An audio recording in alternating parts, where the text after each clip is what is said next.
let's talk about these airstrikes ordered by President Trump against Houthi targets in Yemen. Now, the administration has been clear, at least in their narrative, that this isn't just about Yemen. This is about protecting a crucial maritime corridor, one that supports global trade and transports billions of dollars worth of goods across the Red Sea every year. Play this clip. Houthi rebels in Yemen.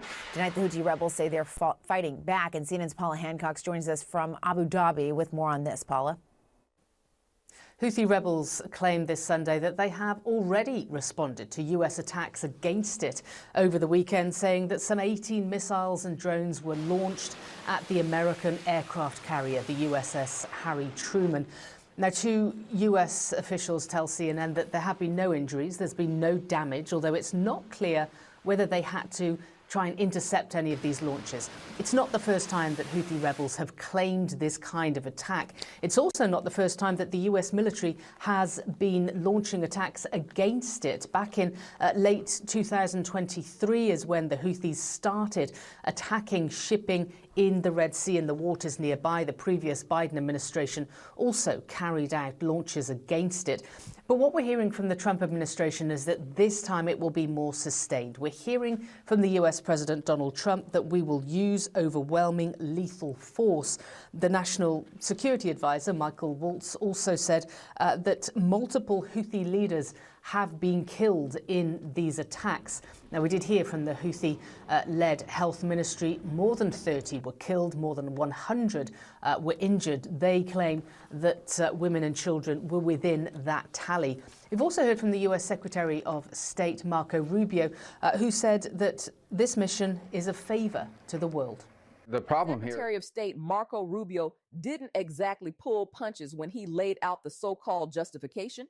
He said the Houthi have attacked U.S. naval and commercial vessels close to 300 times over the past year and a half, calling them, and I quote, a band of pirates armed with precision-guided weaponry. And sure, he added, retaliation wasn't going to cut it anymore. Now the mission is to deny their ability to control shipping lanes altogether. Bold words, don't you think? But there's more to this than shipping. We've seen the Houthi labeled as a terrorist organization in recent weeks, which isn't just a bureaucratic move. It shifts how the U.S. executes its foreign policy. That move lets the administration justify more aggressive actions and reframe Yemen's conflict, not as a simple proxy war, but as part of a broader anti-terror and geopolitical strategy. And let's not ignore the timing. This alignment all falls under Trump's push to pressure Iran while dangling fraught negotiations about their nuclear program. Iran's role is arguably the most contentious piece here. The Houthi, Tehran's closest armed ally in the region, have leveraged drones, missiles, and even long-range rockets in their attacks. U.S. officials are blunt. They're pointing fingers directly at Iran for providing the technical know-how and funding. But if you listen to Iran, it's a different story. They claim zero operational influence, none. They're leaving the Houthi to their own devices, or so they say. So, is this truly about protecting navigation in the Red Sea, or just another move in the endless chess game between Washington and Tehran? And here's where we get to a critical question. When we talk about justifications, are we digging deep enough into the realities of conflict, or merely accepting the narrative handed to us? There's a lot at stake here. Economically, politically, and of course, human lives on the ground. The Houthi may be armed aggressors, but the escalation to airstrikes invites questions about civilian impact and geopolitical fallout. And that's where things start to get murkier. All right, so we've got airstrikes raining down over Yemen, a show of overwhelming lethal force if you believe the administration's wording. But let's talk about what these airstrikes really mean on the ground, beyond the political chest thumping. According to the Houthi-run health ministry, at least 53 people have been killed, including women and children, and nearly 100 others have been injured. Let that sink in. These numbers aren't just statistics. They represent families shattered, homes destroyed, lives devastated. Of course, the U.S. authorities claim the strikes were precise, targeting military facilities and eliminating Houthi leadership. National Security Advisor Michael Waltz said they'd taken out multiple leaders critical to the Houthi operations. But how do these claims stack up when civilians are pulling children from rubble while hospitals are overwhelmed with the injured? It's hard to reconcile these two versions of events, isn't it? And it's not just me asking these questions. The United Nations, for one, has been very vocal in its criticism. Secretary General Antonio Guterres' spokesperson urged utmost restraint, warning that this escalation risks fueling an even more devastating humanitarian crisis. Let's not forget, Yemen was already dealing with one of the worst humanitarian crises on the planet even before these airstrikes. So how does adding more violence solve that? It's not just the airstrikes on Yemen adding fuel to the fire here. Let's switch perspectives and think about Gaza for a second. There's a blockade in place stopping critical aid from reaching a civilian population that's already on the brink. The Houthi have used this as part of their justification for escalating attacks, or, as they say, acting in solidarity with Gaza. It's a grim reminder of how interconnected these conflicts are. One act of violence fuels another, which leads to more blockades, more aggression, and, inevitably, more innocent lives caught in the crossfire. In the middle of all this are the civilians. Yemenis with no say in these geopolitical chess moves, they're left footing the bill for what?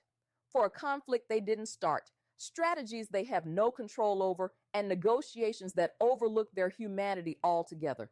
If we're serious about stepping into these situations as global powers, shouldn't the priority be improving these people's lives, not turning their towns into battlefields? So here we are, trying to connect the dots from escalating Houthi threats toward Israel's maritime interests to America's decision to go all in with its military-first approach.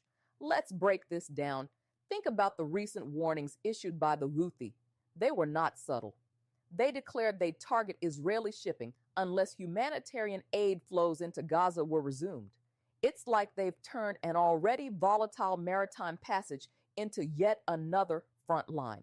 And for Israel, with its already heightened security concerns, having missile and drone threats hanging over an essential shipping route puts the entire region's fragile balance on edge.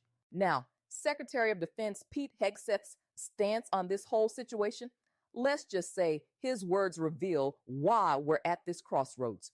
He's explicitly framing these airstrikes as part of an unrelenting campaign to protect shipping lanes and weaken Houthi capabilities. And sure, on paper, it may sound strategic to stop them from launching any more drones or missiles. But here's the thing. History tells us a military-first approach doesn't stop with a clean resolution. You're not just dismantling launch sites, you're sowing the seeds for prolonged instability, for retaliation, escalation, and new waves of violence.